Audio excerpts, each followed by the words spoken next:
ਅਸੀਂ pass out ਹੋਣ ਵਾਲੇ ਸੀਗੇ 2018 ਦੀ ਗੱਲ ਹੈ ਤੇ ਜਸ਼ਨ ਬਚਪਨ ਹੋ ਰਿਹਾ ਸੀਗਾ ਸਕੂਲ 'ਚ। ਇਰਫਾਨ ਸਰ ਆਏ ਸੀਗੇ ਤੇ ਉਹ ਸਾਡੇ ਬੈਚ ਨੂੰ ਵੀ ਮਿਲਣ ਆਏ ਸੀ ਤੇ मैं मिलन नहीं गई हूँ। तो मैं मुझे सबने बोला कि तू, मैंने बोला ना मैं जाऊँगी और सैट पे मिलूँगी। सब तो चंगा तो मैंने जो मैं सच्ची दसनी जो मैंने लोग कहते हैं ना अही नहीं पहचानिया। हाँ मैं लगता बस कम हो गया, अद्धा कम तो मेरा इतना ही हो गया। मैं ये ऑब्जर्व किया कि जो मेरा फुटवेयर बदल जाता है ना मेरी चाल बदल जाती है। हाँ क्योंकि मैंने इसके अलावा कभी कुछ पहना ही नहीं है, फिर वो कुछ भी हो जाए। इवन मुगल आजम मेरी वो है पंजाबी जुत्ती है, मेरी चाल एकदम इंस्टेंट में पानी था। मैं अपनी एंट्री तो जस्ट पहला चप्पल बदलनी है। दूध पीता मैं फिर पंजाब तो क्यों भी मंगाया, मैं फिर 1 किलो का डब्बा खाया मैंने, घी खाई मैंने, खिचड़ी खाई पर प्रॉपर क्यों वो पा के चंगी। लस्सी पीती मैं, लस्सी बनाई, मीठी लस्सी। हाँ फिर मैं गुलाब जामुन भी खाते पर I used to cook everything at home. मैं चप्पल खोलता ली, मैं चली, आई कुड फील कि मेरी बॉडी मुझे इतना रेजिस्ट कर रही थी ना, क्योंकि चलते नहीं घर में, नंगे पैर नहीं चलते। और ये भी जब आया ऑडिशन तो मुझे तब जब तक पूरा इमोशनल ब्रीफ और वो सब चल रहा था I was okay, but the moment they told me कि 6 साल का बच्चा है तो मुझे लगा कि तो पॉसिबल ही नहीं है। जिवें उन्होंने मैनू एक बार कहा सीगा कि बॉम्बे आना है तो एक बात याद रखना, यहाँ रोज लोग आते हैं। हाँ और करोड़ों लोग आते हैं। मैं अगर अपने लाइफ के पिलर्स में काउंट करूँगी ना तो I think Firoz Abbas Khan sir दी जेड़ी एक पूरी मेरे करियर च जेड़ी भूमिका रही है ना वो एक बहुत स्ट्रॉन्ग फाउंडेशन है। समझ ही नहीं सी आया कि मैं कित्थे आ, क्योंकि एक तो मैं बहुता पढ़िया भी नहीं सीगा कि मैं कित्थे चली हाँ। तो मैं जदों इवन जब मैं इंटरव्यू के लिए भी गई या वर्कशॉप के लिए गई मैं बहुत न्यूट्रल पर्सपेक्टिव से गई थी। एडमिशन तो बाद मैंने पता लग गया कि मैं कित्थे चली हाँ। तो उत्थे जान तो बाद जब मैं रही होता तो मैंने पता लग गया ऐ ते कुछ मतलब कुछ ज़्यादा ही it's a very knowledgeable place. Kiran Rao दी लापता लेडीज़ इंडिया ਵੱਲੋਂ ऑस्कर्स 2025 ਦੀ ऑफिशियल एंट्री घोषित हुई है ਤੇ ਇਸੇ ਮੌਕੇ ਅਸੀਂ ਤੁਹਾਡੇ ਸਨਮੁਖ ਲੈ ਕੇ ਆਏ ਹਾਂ ਇਸ ਫਿਲਮ ਦੀ ਕਿਰਦਾਰ ਪੂਨਮ ਕੁਮਾਰੀ, ਜਿਹਨੂੰ ਪਠਾਨਕੋਟ ਦੀ ਰਚਨਾ ਗੁਪਤਾ ਨੇ ਬਾਖੂਬੀ ਅਦਾ ਕੀਤਾ ਹੈ। ਰਚਨਾ ਦਾ ਅਭਿਨੈ ਦਾ ਸਫ਼ਰ DAV ਕਾਲਜ ਚੰਡੀਗੜ੍ਹ ਦੇ ਡਰਾਮੈਟਿਕਸ ਕਲੱਬ ਆਗਾਜ਼ ਤੋਂ ਸ਼ੁਰੂ ਹੋ ਕੇ ਦਿੱਲੀ ਦੇ ਨੈਸ਼ਨਲ ਸਕੂਲ ਆਫ ਡਰਾਮਾ 'ਚ ਪੱਕ ਕੇ ਬੰਬੇ ਦੀ ਫਿਲਮ ਇੰਡਸਟਰੀ 'ਚ ਪੁੱਜਿਆ, ਜਿੱਥੇ ਆਰਿਆ, ਰੂਹੀ, ਲਵ ਐਟ 5th ਫਲੋਰ ਵਰਗੀਆਂ ਫਿਲਮਾਂ ਤੋਂ ਬਾਅਦ ਫਿਰੋਜ਼ ਅब्बास ਖਾਨ ਦੇ ਮਿਊਜ਼ੀਕਲ ਮੁਗਲ ਆਜ਼ਮ ਤੇ ਕਿਰਨ ਰਾਓ ਦੀ ਲਾਪਤਾ ਲੇਡੀਜ਼ 'ਚ ਇੱਕ ਠੋਸ ਪਹਿਚਾਣ ਬਣ ਕੇ ਉਭਰਿਆ। ਆਓ ਇਸ ਉਭਰਦੀ ਕਲਾਕਾਰਾਂ ਤੋਂ ਕੁਝ ਕਹੇ ਅਣਕਹੇ ਕਿੱਸੇ ਜਾਣੀਏ।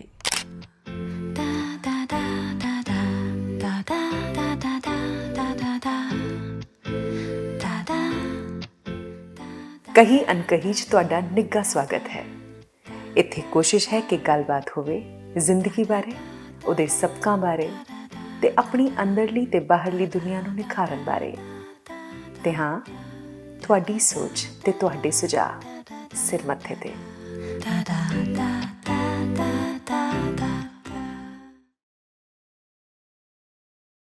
Hello Rachna, welcome to Kahi Ankahi. Thank you so much for having me hair.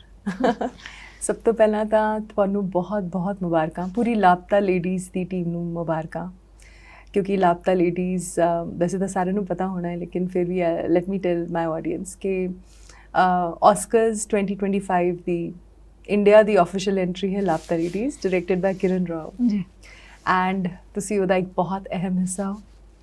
Poonam कुमारी दा जो किरदार सी वो तुसी निभाया, और सब तो बड़ा कॉम्प्लीमेंट ये रचना फस्ट ऑफ ऑल थानू कि थानू कोई देखे एक कह नहीं सकता कि तुसी पूनम कुमारी दा रोल प्ले किया। I'm sure ਤੁਹਾਨੂੰ ਬਹੁਤ ਸਾਰੇ ਲੋਕੀ ਇਹ ਕਹਿੰਦੇ ਹੋਣਗੇ। ਬਿਲਕੁਲ, ਤੇ ਮੈਨੂੰ ਦੇਖਦੇ ਨੇ ਤੇ ਉਹ 10 ਸੈਕਿੰਡ ਦਾ ਪੌਜ਼ ਲੈਂਦੇ ਨੇ, ਚੰਗੀ ਤਰ੍ਹਾਂ ਦੇਖਦੇ ਮੈਨੂੰ, ਫਿਰ ਰੈਕਗਨਾਈਜ਼ ਕਰਦੇ ਨੇ ਤੇ ਮੈਨੂੰ ਸਮਝ ਆ ਜਾਂਦਾ ਕਿ ਹਾਂ ਦਿਮਾਗ 'ਚ ਕੁਝ ਤਾਂ ਚੱਲਦਾ ਪਿਆ। ਤੇ ਉਹ 10 ਸੈਕਿੰਡ ਦਾ ਜਿਹੜਾ ਗੈਪ ਹੈ ਨਾ ਉਹ ਮੈਨੂੰ ਬਹੁਤ ਮੈਨੂੰ ਲੱਗਦਾ ਕਿ ਹਾਂ ਚਲੋ ਅਚੀਵੇਬਲ ਹੈ, ਤਾਂ ਕੁਝ ਕੀਤਾ ਲਾਈਫ 'ਚ ਜੋ ਅਚੀਵੇਬਲ ਹੈ। ਬਿਲਕੁਲ, ਜੋ ਕਿਰਦਾਰ ਤੁਹਾਡੇ ਜ਼ਿਹਨ 'ਚ ਰਹਿ ਗਿਆ ਹੋਏ, ਜਦ ਕਿ ਤੁਸੀਂ ਕਿੰਨੇ you are much more slimmer than that, you know, you put on weight for that role। ਅਸੀਂ ਉਸ ਬਾਰੇ ਗੱਲ ਡੈਫੀਨਿਟਲੀ ਕਰਾਂਗੇ। ਸੋ ਆਫ ਕੋਰਸ ਲਾਪਤਾ ਲੇਡੀਜ਼ ਬਾਰੇ ਤਾਂ ਅਸੀਂ ਡਿਟੇਲ 'ਚ ਗੱਲ ਕਰਾਂਗੇ, ਪੂਰਾ ਐਕਸਪੀਰੀਅੰਸ ਕਿਹੋ ਜਿਹਾ ਸੀ, ਪਰ ਸਭ ਤੋਂ ਪਹਿਲਾਂ ਤਾਂ ਅਸੀਂ ਸ਼ੁਰੂ ਤੋਂ ਸ਼ੁਰੂ ਕਰਦੇ ਹਾਂ। ਜੀ ਸੋ ਤੁਸੀਂ ਐਸੈਂਸ਼ਲੀ ਪਠਾਨਕੋਟ 'ਚ ਵੱਡੇ ਹੋਏ, ਜੀ। ਉਸ ਤੋਂ ਬਾਅਦ ਤੁਸੀਂ ਚੰਡੀਗੜ੍ਹ ਆਏ। मैं 10वीं तक ਦੀ ਪੜ੍ਹਾਈ ਪਠਾਨਕੋਟ 'ਚ ਹੀ थी, ਫਿਰ 11ਵੀਂ 12ਵੀਂ ਗ੍ਰੈਜੂਏਸ਼ਨ ਸਾਰਾ ਮੈਂ ਚੰਡੀਗੜ੍ਹ ਤੋਂ ਕੀਤਾ। ਚੰਡੀਗੜ੍ਹ ਆਉਣ ਦਾ ਕੋਈ ਖਾਸ ਮਕਸਦ ਸੀ? 11ਵੀਂ 12ਵੀਂ ਚੰਡੀਗੜ੍ਹ ਤੋਂ ਕਰਨ ਦਾ ਮੇਰਾ ਸਿਰਫ ਇੱਕ ਕੋਈ मोटिव ਸੀਗਾ, ਉਹ ਇਹ ਸੀਗਾ कि मैंने DAV कॉलेज एडमिशन चाहिए है। और मुझे ही किसी ने ये सजेस्ट किया था कि अगर +1 +2 चंडीगढ़ से करोगे तो आउटसाइडर कोटे वाला सीन खत्म हो जाएगा। तो मेरा भरा उस वेले चंडीगढ़ ही पढ़ता सीगा, अच्छा CA करता पिया सीगा। तो मैं सोचा कि नाल ही रहा जाए, तो मैंने घर में बात की तो उन्होंने कहा चले जाओ। नहीं क्यों। अच्छा, do you remember the moment ਜਦੋਂ ਅਦਾਕਾਰੀ ਤੁਹਾਡੇ ਜ਼ਿਹਨ 'ਚ ਆਈ ਹੋਏ ਕਿ यार this could be my future possibility? Theatre मुझे करना था, ये मुझे बहुत स्कूल टाइम से ही समझ में आ गया था कि थिएटर तो मैं करना है, ऐ नहीं मैं छड़ना। ਤੇ ਮੈਂ ਮਤਲਬ ਬਹੁਤ ਸੀਰੀਅਸਲੀ ਪਰਸਿਊ ਕਰਨਾ ਹੈ ਐਜ਼ ਅ ਕੈਰੀਅਰ। ਹਾਂ, ਤੇ ਮੈਂ ਐਕਚੁਅਲੀ ਮੈਂ ਚਾਹੁੰਦੀ ਸੀਗੀ ਕਿ ਮੈਂ ਸਾਈਕੋਲੋਜੀ ਤੇ ਥੀਏਟਰ ਦਾ ਕੁਝ ਪੜਾਂ, ਕੰਬੀਨੇਸ਼ਨ ਬਣਾ ਕੇ।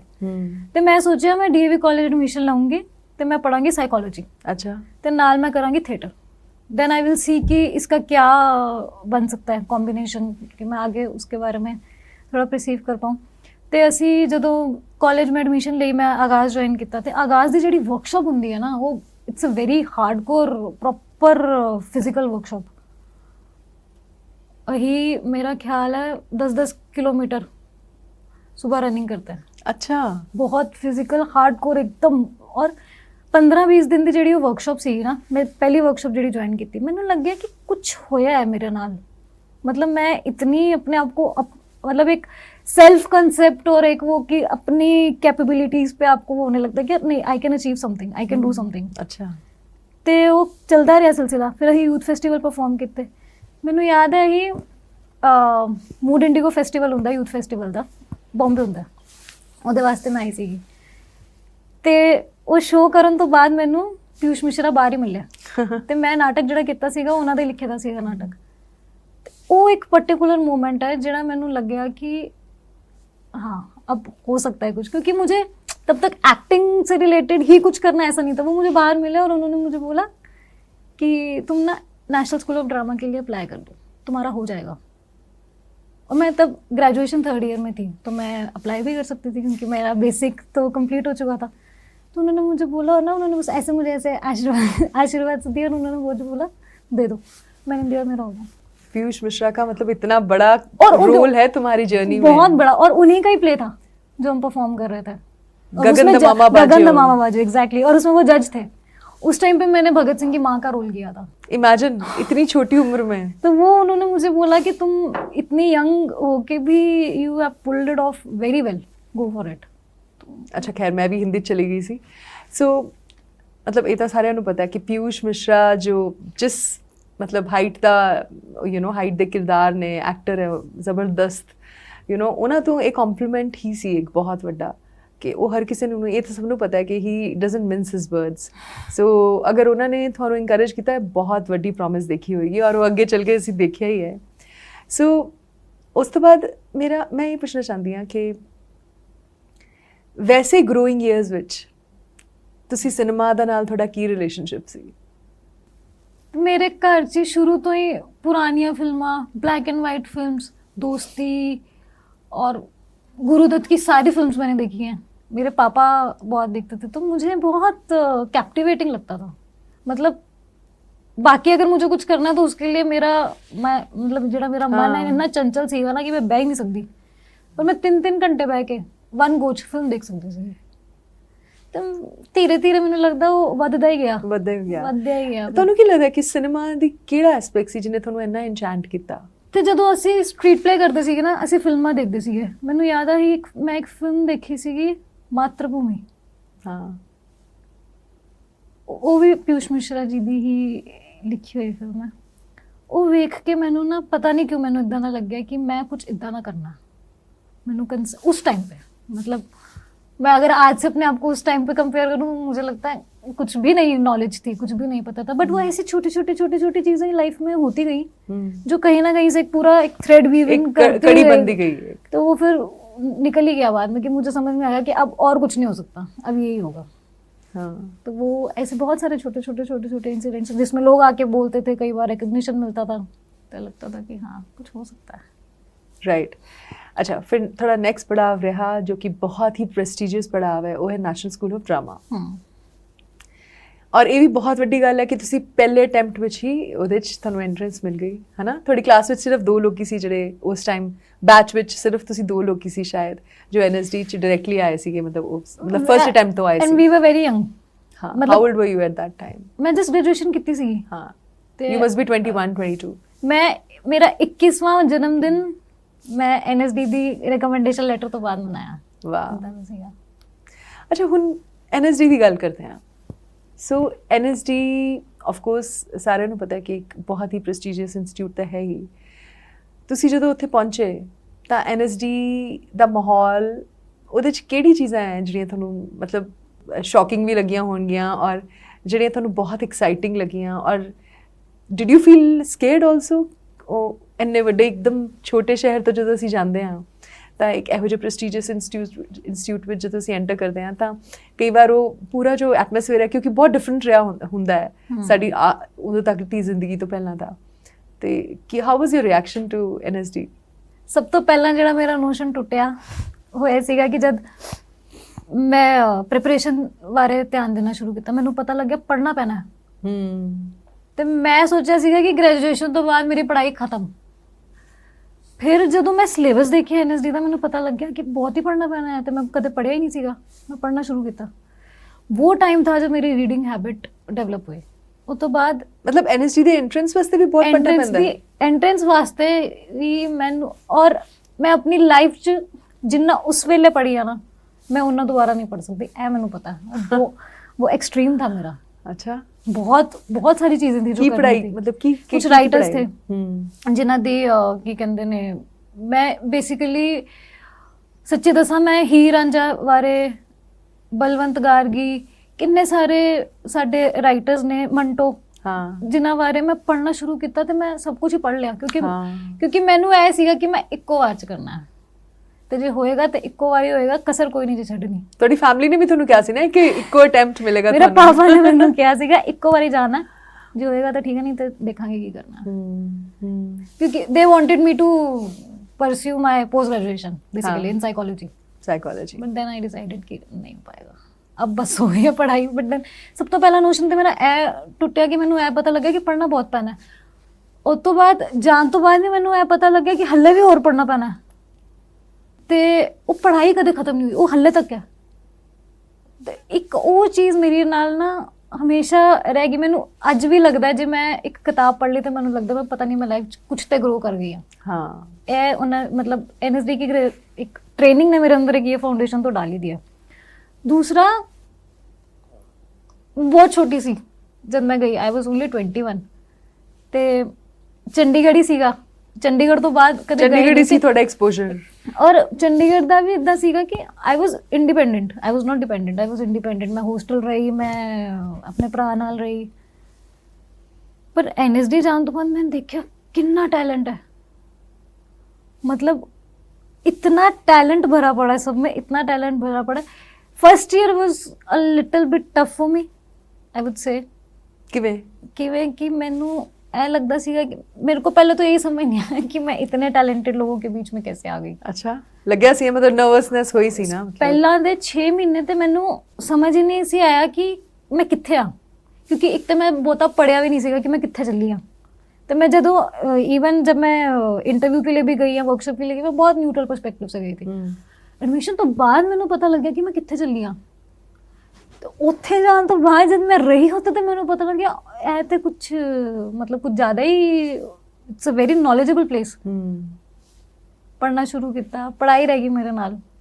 होर जिहड़ी गल मैं जिहड़ी सिक्खी, थिएटर विच इमेजिनेशन दा कितना वड्डा रोल हुंदा। ऐ मैं अपने सीनियर जिहड़े सीगे उन्हां दा काम देख के भी कीता ते मैं आपे भी सीखिया। वो कहते थे कि अगर बारिश नहीं हो रही है, तो एक एक्टर जो स्टेज च आया वो किद्दां दसेगा कि बरसात हुंदी पई है। ये इमेजिनेशन जो आपका पर्सपेक्टिव खुलता है कि आप कैसे वो कर जाते हो जो नहीं है, जो दिख नहीं रहा है बट है, आपको प्रूव करना है, वो कैथारसिस ऑडियंस, वो अमेजिंग ना।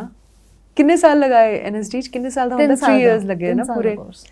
ਅੱਛਾ, ਐਨਐਸਡੀ ਐਂਟਰ ਕਰਨ ਤੋਂ ਪਹਿਲਾਂ ਤੇ ਐਨਐਸਡੀ ਤੋਂ ਨਿਕਲਣ ਤੋਂ ਬਾਅਦ ਅਦਾਕਾਰੀ ਨੂੰ ਕਿਵੇਂ ਅਸੀਂ ਕੈਰੈਕਟਰ ਨੂੰ ਅਪਰੋਚ ਕਰਨਾ ਹੈ, ਉਹਨੂੰ ਲੈ ਕੇ ਤੁਹਾਡੇ ਅੰਦਰ ਕਿਹੜੀ ਚੇਂਜਸ, ਤੁਸੀਂ ਕੀ ਚੀਜ਼ਾਂ ਸ਼ੈਡ ਕਰ ਚੁੱਕੇ ਸੀ, ਕਿਹੜੀਆਂ ਚੀਜ਼ਾਂ ਜਿਹੜੀਆਂ ਤੁਸੀਂ ਸਿੱਖੀਆਂ ਸੀ ਜੋ ਤੁਸੀਂ ਅਨਲਰਨ ਕੀਤੀਆਂ, ਤੇ ਕਿਹੜੀਆਂ ਚੀਜ਼ਾਂ ਤੁਸੀਂ ਅਪਣਾਈਆਂ? मैं सब तो पहले एनएसडी मतलब जब एनएसडी में गई तो क्योंकि एक बहुत बड़ा मेरी लाइफ में कल्चरल शॉक था।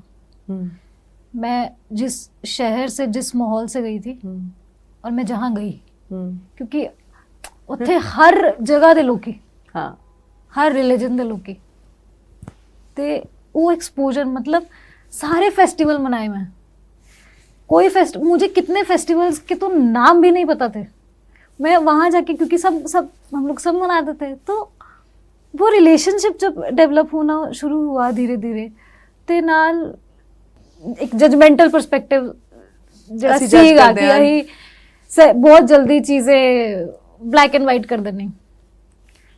वहाँ जाके मुझे समझ में आया, क्योंकि कहानियाँ बहुत पढ़ी, कैरेक्टर्स बहुत पढ़े, ग्रे एरियाज को एंटर किया। यस, ते साइकोलॉजी में पढ़ी हुई सीगी, ते बेसिकली मैं अपनी ग्रेजुएशन की पढ़ाई ਨੂੰ इंप्लीमेंट कर पाई जब मैं रीडिंग शुरू की थी एनएसडी जाके। मैं कैरेक्टर अप्रोच किया था, मैंने समझ आया कि शेक्सपियर के नाटकों में ग्रे शेड को कैसे पकड़ना है, अपना जो एक ਸੈਲਫ का जो एक नोशन है ਉਹਨੂੰ ਛੱਡ ਕੇ ਇੱਕ ਨਿਊਟਰਲ ਪਰਸਪੈਕਟਿਵ ਨਾਲ ਕਿਸੇ ਨੂੰ ਵੀ, ਭਾਵੇਂ ਕੈਰੈਕਟਰ ਹੋ, ਭਾਵੇਂ ਆਦਮੀ ਹੋਏ, ਭਾਵੇਂ ਕੋਈ ਵੀ ਹੋਏ, ਉਹਨੂੰ ਕਿੱਦਾਂ ਅਪਰੋਚ करना है। हाँ, वो शेड करना, जो अनलर्न करना, जो अभी तक हाँ, जो ऐसे दिमाग में कि इतना ही होता है, एक बॉक्स जो है, बेसिकली कह लो कि वो आउट ऑफ द बॉक्स कितना सोचना है। तो कई चीज़ां इदां भी सीगियां ਜਿਹੜੀਆਂ इतनी स्ट्रोंगली रूटेड ਸੀਗੀ दिमाग 'ਚ ਵੀ, ਪਰਸਨੈਲਿਟੀ 'ਚ ਵੀ, ਕਿਉਂਕਿ ਕਲਚਰ 'ਚ ਵੀ ਸੀਗੀਆਂ ਕੁਝ। ਜਿਵੇਂ ਮੈਂ ਦੱਸਾਂ ਕਿ ਮੈਨੂੰ ਅੱਜ ਵੀ ਲੱਗਦਾ ਕਿ ਮੈਂ ਜੇ ਕਰਿਆ ਨਾ ਤੇ ਮੈਂ ਕੁਝ ਚੀਜ਼ਾਂ ਲਈ ਜਾਂ ਕੁਝ ਗੱਲਾਂ ਬਾਤਾਂ ਲਈ ਸ਼ਾयद मैं बहुत डिपेंडेंट हाँ, मैंने पूछना पड़ेगा, परमिशन लेनी पड़ेगी, चाहे वो आउट ऑफ कर्टसी हो, चाहे बताना ही हो, परमिशन नहीं भी लेनी हो, सिर्फ अगर बताना हो, बट इन्फॉर्म करना पड़ेगा किसी भी चीज़ के लिए, किसी को भी।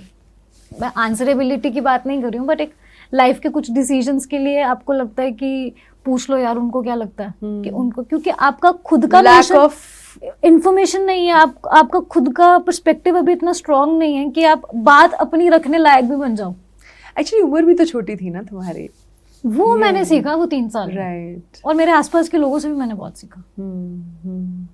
और जो याद किया उसको कैसे भूलना है और एकदम नया अप्रोच लाना है, ये भी मैंने वो 3 साल में सीखा। सो एनएसडी ने ਤੁਹਾਨੂੰ ਤੋੜਿਆ ਵੀ ਤੇ ਫਿਰ ਇੱਕ ਨਵਾਂ ਕੰਸਟਰਕਟ ਕੀਤਾ, ਹੈ ਨਾ? ਇਹੀ ਹੋਇਆ ਹੋਣਾ ਹੈ। ਅਮੇਜ਼ਿੰਗ ਨਾ।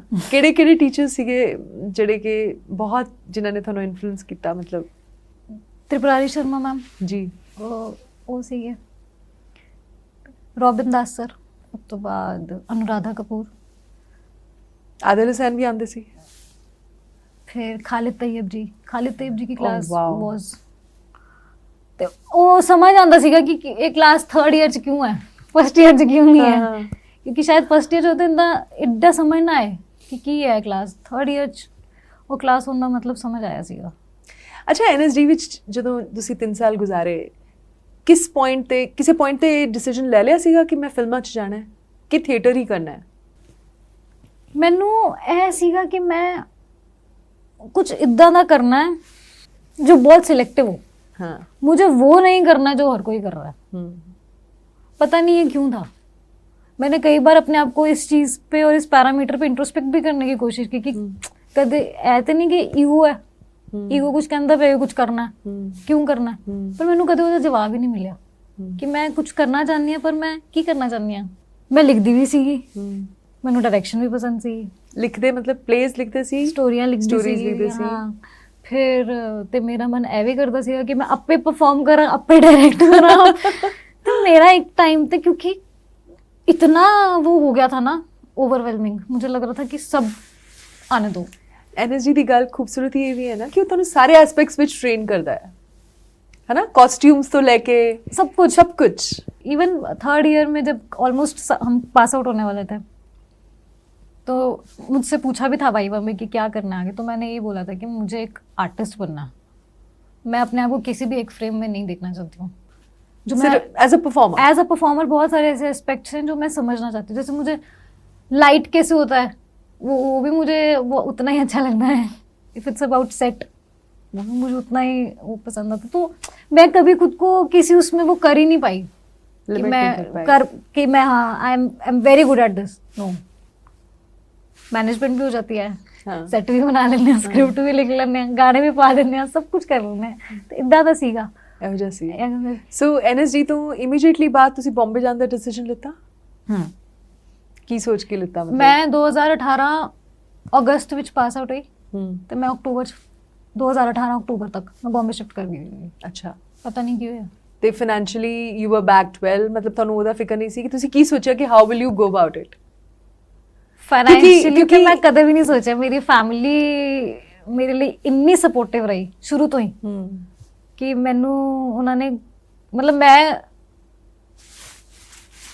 कदे मैनू पैसे दी या किसी भी गल दी कुछ। सो उन्होंने पूरी सपोर्ट सी कि जाओ तुसी रहो उत्थे and take a flat on rent and है ना स्टार्ट मीटिंग जो मर्जी करो। ये प्लान सीगा। सो अपना पोर्टफोलियो बनाया and then you went and started meeting people, giving auditions. मैं गई बॉम्बे हाँ। ते मेरे पापा और मेरा भाई मुझे छोड़ने गए थे। They were very scared for one reason कि पहला चंडीगढ़ तक तो ठीक है क्योंकि चंडीगढ़ मेरे नानके भी है तो रीच च है। तो उन्होंने ऐ सीगा कि बॉम्बे तक कोई भी नहीं जानता किद्दां रहना, वो एक नोशन था। तो बॉम्बे जाने तो बाद इमीडिएटली मैनू फिरोज़ अब्बास खान सर तो प्रोडक्शन तो मैनू कॉल आ गया तो मैनू उन्होंने नाल काम मिल गया। तो फिर मेरे घर वाले हो गए चलो। ਫਿਰੋਜ਼ ਅब्बास ਖਾਨ, ਦੇਖੋ ਹੁਣ ਨਾਮ ਕਿੰਨੇ ਸੋਹਣੇ ਜੁੜਿਆ ਤੁਹਾਡੇ ਨਾਲ। ਆਮ ਨਾਟ ਜਸਟ ਸੇਇੰਗ ਕਿ ਇਹ ਵੱਡੇ ਨਾਮ ਹੈ, ਮੈਂ ਇਹ ਵੀ ਕਹਿ ਰਹੀ ਹਾਂ ਕਿ ਇਹ ਬਹੁਤ ਖਾਸ ਨਾਮ ਹੈ ਕਿਉਂਕਿ ਯੂ ਨੋ ਕਿ ਫਿਰੋਜ਼ ਅब्बास ਖਾਨ ਦਾ ਕੀ ਸਟੇਚਰ ਹੈ ਐਜ਼ ਐਨ ਆਰਟਿਸਟ। ਬਿਲਕੁਲ। ਸੋ ਉਹਨਾਂ ਨਾਲ ਤੁਸੀਂ ਡੀਡੀ ਵਾਸਤੇ ਕੀਤੀ ਸੀ ਹਾਂਜੀ, ਸੀਰੀਜ਼? ਉਹਨਾਂ ਦਾ ਇੱਕ ਸ਼ੋਅ ਸੀਗਾ ਹਾਂ, ਮੈਂ ਕੁਝ ਵੀ ਕਰ ਸਕਦੀ ਮੈਂ ਹਾਂ। ਕੁਝ ਵੀ ਕਰ ਸਕਦੀ ਹਾਂ ਹਾਂ ਤੇ ਉਹਦਾ ਸੀਜ਼ਨ ਪ੍ਰੋਟੈਗਨਿਸਟ ਸੀ ਜੀ। ਸੀਜ਼ਨ 3 ਦੀ ਮੇਨ ਜਿਹੜੀ ਉਹ ਸੀਗੀ ਜਿਹਦੇ ਰਿਵੋਲਵ ਪੂਰੀ ਕਹਾਣੀ ਘੁੰਮਦੀ ਹੈ, ਹਾਂ, ਉਹ ਕੁੜੀ ਮੈਂ ਸੀਗੀ। ਸੋ ਉਸ ਤੋਂ ਬਾਅਦ ਤੁਸੀਂ ਹੁਣ ਇਸ ਟਾਈਮ ਇੱਕ ਤੁਹਾਡਾ ਔਨਗੋਇੰਗ ਮਿਊਜ਼ੀਕਲ ਬ੍ਰੌਡਵੇ ਚੱਲ ਰਿਹਾ ਹੈ, ਬ੍ਰੌਡਵੇ ਮਿਊਜ਼ੀਕਲ ਚੱਲ ਰਿਹਾ ਹੈ ਮੁਗਲੇ ਆਜ਼ਮ। ਉਹਦੇ ਵਿੱਚ ਤੁਸੀਂ ਸੁਰਈਆ ਦਾ ਰੋਲ ਪਲੇ ਕਰ ਰਹੇ ਹੋ। ਸੋ ਪਹਿਲਾਂ ਤਾਂ ਇਹ ਦੱਸੋ ਕਿ ਫਿਰੋਜ਼ ਅब्बास ਖਾਨ ਤੋਂ ਅਦਾਕਾਰੀ ਬਾਰੇ ਐਂਡ ਆਰਟ ਬਾਰੇ ਤੁਸੀਂ ਕੀ ਸਿੱਖਿਆ ਹੈ? मैं अगर अपने लाइफ के पिलर्स में काउंट करूँगी ना तो I think Firoz Abbas Khan sir दी ਜਿਹੜੀ ਇੱਕ ਪੂਰੀ ਮੇਰੇ ਕਰੀਅਰ 'ਚ ਜਿਹੜੀ ਭੂਮਿਕਾ ਰਹੀ ਹੈ ਨਾ ਉਹ ਇੱਕ ਬਹੁਤ ਸਟਰੋਂਗ ਫਾਊਂਡੇਸ਼ਨ ਹੈ ਕਿਉਂਕਿ ਮੈਨੂੰ ਉਹਨਾਂ ਨੇ ਉਸ ਵੇਲੇ ਇਹੋ ਜਿਹੀਆਂ ਗੱਲਾਂ ਦਸੀਆਂ ਜਿਹੜੀਆਂ ਮੈਨੂੰ ਲੱਗਦਾ ਹੈ ਮੈਨੂੰ ਅੱਜ ਸਮਝ ਆਉਂਦੀਆਂ ਨੇ।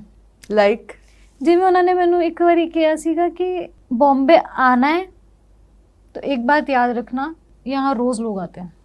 हाँ, और करोड़ों लोग आते हैं यहाँ पर सच। और इस फील्ड में तो आते ही हैं, तो you have to be irreplaceable. अगर कल को कोई सोचे कि मैंने इसको लेना है तो वो ये सोचे कि मुझे इसका ऑप्शन मेरे पास नहीं है। हाँ। उतना उम्दा काम और अपना करियर बनाओ। फिर उन्होंने मैंने क्या भी दसी सी गल कि कोई आएगा नहीं मोटिवेट करने वास्ते, कदे नहीं बोलना कि क्यों आए हो। ਇਹ ਚੀਜ਼ਾਂ ਜਿਹੜੀਆਂ ਨੇ ਇਹ ਹਮੇਸ਼ਾ ਲਾਈਫ 'ਚ ਤੁਹਾਨੂੰ ਔਨ ਟੋਜ਼ ਰੱਖਣਗੀਆਂ, ਸਪੈਸ਼ਲੀ ਇਸ ਕਰੀਅਰ ਵਿੱਚ।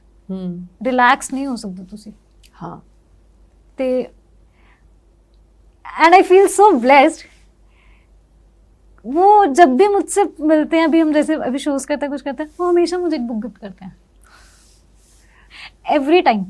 And whenever he meet me again वो उस बुक में से कभी कुछ एक रैंडम एक कुछ क्वेश्चन पूछ लेंगे और हाँ, पूछ लेंगे स्पेसिफिकली ये पता करने के लिए कि तुमने पढ़ी है या नहीं, क्या पढ़ा और क्या याद और क्या समझ आया। कौन कौन सी किताबें दी हैं उन्होंने? तो उन्होंने मुझे बहुत सारे प्लेज रिकमेंड किए जो मैंने पढ़े। फिर एक पीटर ब्रूक की एक बुक है द एम्प्टी स्पेस, वो मैंने पढ़ी। माइजनर एक एक्टिंग टेक्निक है जो पर्सनली मेरे क्राफ्ट में मुझे बहुत हेल्प किया है जिसने। की नाम है? Meissner technique. Meissner technique, yes. तो उस बारे भी फिरोज सर ने मैनू मतलब क्योंकि फिरोज सर भी कहीं ना कहीं वो चीज़ों के जो छोटे छोटे नोशंस हैं उस पर बहुत डिस्कशन करते हैं। तो एक बारी मैं सर पूछ लिया से, मैं कहा सर माइजनर बारे गल हो रही है कि फिर सर ने मुझे कहा पढ़ के आना, तो मैंने पूरा माइजनर पढ़ा था। तो थोड़ा सा बताओगे, ब्रीफ में बता सकते हो माइजनर क्या है? So Meisner is basically acting technique ਜਿਹੜੀ ਹੈ ਉਹ ਜਿੰਨੀ ਮਰਜ਼ੀ ਇੰਟੈਲੈਕਚੁਅਲ ਤੇ ਫਿਲਾਸਫੀਕਲ ਗੱਲ ਹੋ ਜਾਏ, ਗੱਲ ਸਿਰਫ ਇੰਨੀ ਹੈਗੀ ਹੈ ਕਿ ਬੀਇੰਗ ਤੇ ਬਿਲੀਵੇਬਿਲਿਟੀ ਯਾ ਇੱਕ ਐਕਟਰ ਵਾਸਤੇ ਕਿੰਨੀ ਜ਼ਰੂਰੀ ਹੈ।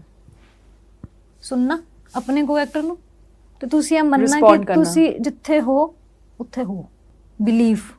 बिलीवेबिलिटी, बिहेवियर कैसे चेंज होगा, ये सारे छोटे छोटे नोशन था उसमें। This takes me straight to Poonam Kumari, oh, है ना? पूनम कुमारी दी ब्रिलियंस ਇਹ ਹੈ ਰਚਨਾ ਕਿ ਇੱਕ ਤਾਂ ਮੈਨੂੰ ਸਾਫ਼ ਦਿਖਦਾ ਹੈ ਕਿ ਆਊਟਰ ਵਰਕ ਤੇ ਇਨਰ ਵਰਕ ਦੋਨੋਂ ਲੈਵਲਸ ਤੇ ਤੁਸੀਂ ਬਹੁਤ ਕੰਮ ਕੀਤਾ ਹੈ ਉਸ ਤੇ, ਸਾਫ਼ ਦਿਖਦਾ ਹੈ। ਓਨੈਸਟਲੀ ਮੈਂ ਹੋਰ ਤੁਹਾਡੇ ਕੰਮ ਵੀ ਹੈ, ਤੁਸੀਂ ਆਰਿਆ 'ਚ ਵੀ ਕੰਮ ਕੀਤਾ ਹੈ, ਤੁਸੀਂ ਹੋਰ ਵੀ, ਪਰ ਉਹ ਮੇਰੇ ਜ਼ਿਹਨ 'ਚ ਇੰਨਾ ਨਹੀਂ, ਟੂ ਬੀ ਵੈਰੀ ਓਨੈਸਟ, ਮੈਂ ਹਜੇ ਉਹਨੂੰ ਨੋਟਿਸ ਕੀਤਾ, ਪਰ ਹੁਣ ਸ਼ਾਇਦ ਮੈਂ ਨੋਟਿਸ ਕਰੂੰਗੀ। ਲੇਕਿਨ ਲਾਪਤਾ ਲੇਡੀਜ਼ ਵਿੱਚ ਜੋ ਦੀਪਕ ਦੀ ਭਾਬੀ ਹੈ ਪੂਨਮ ਕੁਮਾਰੀ, ਜਿਹਦਾ ਬਹੁਤ ਪਿਆਰਾ ਇੱਕ ਬੌਂਡ ਬਣ ਜਾਂਦਾ ਹੈ ਪੁਸ਼ਪਾ ਦੇ ਨਾਲ, ਉਹ ਭਾਬੀ ਆਪਣੇ ਆਪ 'ਚ ਇੱਕ ਸਟੈਂਡ ਆਊਟ ਕਰਦੀ ਹੈ ਨਾ। ਸੋ ਸਭ ਤੋਂ ਪਹਿਲਾਂ ਤਾਂ ਅਸੀਂ ਆਊਟਰ ਵਰਕ ਦੀ ਗੱਲ ਕਰਦੇ ਹਾਂ ਕਿ ਸ਼ਾਇਦ ਤੁਸੀਂ weight put on ਕੀਤਾ ਉਹਦੇ ਵਾਸਤੇ। ਉਹ ਇੱਕ ਬੱਚੇ ਦੀ ਮਾਂ ਹੈ, ਉਹਦੀ ਸਕਰੀਨ ਏਜ ਅਰਾਊਂਡ 31 ਲੱਗਦੀ ਹੈ ਨਾ। ਤੁਸੀਂ ਜਦ ਕਿ ਰੀਅਲ ਲਾਈਫ ਵਿੱਚ ਆਈ ਟੋਲਡ ਯੂ ਕਿ ਤੁਸੀਂ ਯੂ ਡੋਂਟ ਲੁੱਕ ਬਿਯੋਂਡ 20-21। ਸੋ ਪਹਿਲਾਂ ਤਾਂ ਦੱਸੋ ਤੁਸੀਂ ਫਿਜ਼ੀਕਲੀ ਇਹਦੇ ਵਾਸਤੇ ਕਿਸ ਤਰ੍ਹਾਂ ਪ੍ਰਿਪੇਅਰ ਕੀਤਾ, ਫਿਰ ਅਸੀਂ ਇਨਰ ਵਰਕ ਤੇ ਜਾਵਾਂਗੇ। ਫਿਜ਼ੀਕਲੀ ਤੇ ਉਸ ਵੇਲੇ ਵੀ ਆਈ ਵਾਸ ਵੈਰੀ ਲੀਨ। ਜਦ ਮੈਂ ਇਹਦਾ ਆਡੀਸ਼ਨ ਵੀ ਦਿੱਤਾ ਸੀਗਾ ਤੇ ਇਹ ਬਹੁਤ ਬੜਾ ਕਾਰਨ ਸੀਗਾ ਕਿ ਮੈਨੂੰ ਲੱਗਦਾ ਨਹੀਂ ਸੀ ਕਿ ਮੇਰਾ ਹੋਏਗਾ, ਕਿਉਂਕਿ ਮੇਰੇ ਜ਼ਿਹਨ ਵਿੱਚ ਇੱਕ ਇੰਨੀਆਂ ਰਿਜੈਕਸ਼ਨਸ, ਇੰਨੇ ਕੰਮ ਛੱਡਣ ਜਾਂ ਨਹੀਂ ਜਿਹਨਾਂ ਵਿੱਚ ਗੱਲ ਬਣੀ, ਮੈਨੂੰ ਇਹ ਸਮਝ ਆ ਗਿਆ ਸੀਗਾ ਕਿ ਸ਼ਾयद मेरे लिए बहुत मुश्किल है एक पर्टिकुलर एज ग्रुप के आगे पोर्ट्रे करना। मैं शायद कॉलेज की लड़कियों जैसे रह गया वो मेरा। और ये भी जब आया ऑडिशन तो मुझे तब जब तक पूरा इमोशनल ब्रीफ और वो सब चल रहा था I was okay, but the moment they told me कि 6 साल का बच्चा है, तो मुझे लगा कि तो पॉसिबल ही नहीं है। क्योंकि अब अगेन वो मुझे बाद में रियलाइज़ हुआ that was a very wrong notion to have in mind, but मैंने उसको अप्रोच ही वैसे किया, तो मुझे लगा ये कैसे होगा, पॉसिबल ही नहीं है। तो बट फिर भी उन्होंने मुझे इंसिस्ट किया और मैं भेज दिया। उन्होंने मैंने बाद च किया कि वेट पुट ऑन करना पड़ेगा। तो मैनू याद है ही ना जाते सीगे ते जिवें डायलैक्ट दी क्लासेस सीगियां ते वो जाते सीगे ते जो उसमें मेरा बच्चा बना वो भी आता था। तो हम बैठते थे साथ में लाइंस कर, तो सारे कहते थे बहन भाई लग रहे हैं, ये लग नहीं रहे हैं, माँ बेटा नहीं लग रहे। तो मैं फिर वेट मैं करती पई सी, मतलब कोशिश कर रही सी कि मैं करा वेट पुट ऑन, ਹੁੰਦਾ ਹੀ ਨਹੀਂ ਪਿਆ ਸੀਗਾ। ਕੀ ਕੀਤਾ वेट पुट ऑन ਕਰਨ ਵਾਸਤੇ? ਮੈਂ ਇੱਕ ਟ੍ਰੇਨਰ ਫੜਿਆ। ਅੱਛਾ, ਮੈਂ ਬਾਕਸਿੰਗ ਜੁਆਇਨ ਕੀਤੀ। अच्छा, you bulked up for it? मैं वेट लिफ्टिंग शुरू हुई, मैंने बहुत खाया क्या? बहुत मैंने हाँ, तो उसमें भी I was given a very like very proper and specific diet plan. Morning 7:30, 2:30 and 6:30. अच्छा, because it's not as if you were overeating. No.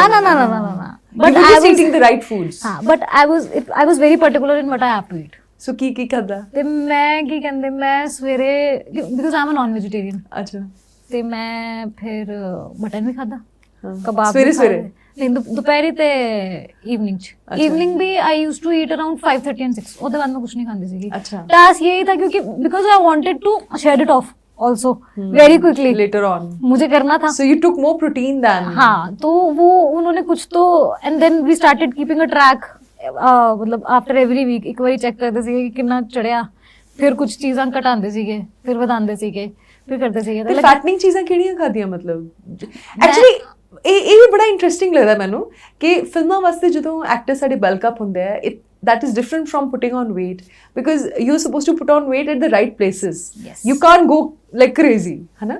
So ये बड़ा मैंने interesting लगता है कि so you used to work out also and you used to have lots of protein, हाँ? But ਹੋਰ ਕੀ ਸੀ ਇਹੋ ਜਿਹੀ ਕਿਹੜੀ ਚੀਜ਼ ਸੀ ਜਿਹਦੇ ਨਾਲ weight put on ਹੋਇਆ? ਮੈਂ ਰੋਟੀ ਬਹੁਤ ਖਾਦੀ। ਅੱਛਾ, ਕਾਰਬਸ ਵੀ ਖਾਦੇ ਮੈਂ, ਤੇ ਫਿਰ ਨਾਲੇ ਮੈਂ ਜੂਸ ਵੀ ਬੜਾ ਪੀਤਾ। जूस बहुत पिया मैंने, डेट्स का जूस, अब तो आए तो डोंट इवन रिमेंबर वो क्या क्या कुछ ड्राई फ्रूट्स बहुत खाए मैंने। फिर उसके बाद रेड मीट भी खादा मैं, ਤੇ मैं उसके बाद खादा सीगा आई यूज टू मंच वन थिंग, क्या थी वो मुझे याद नहीं, मखाने बहुत खाते मैं।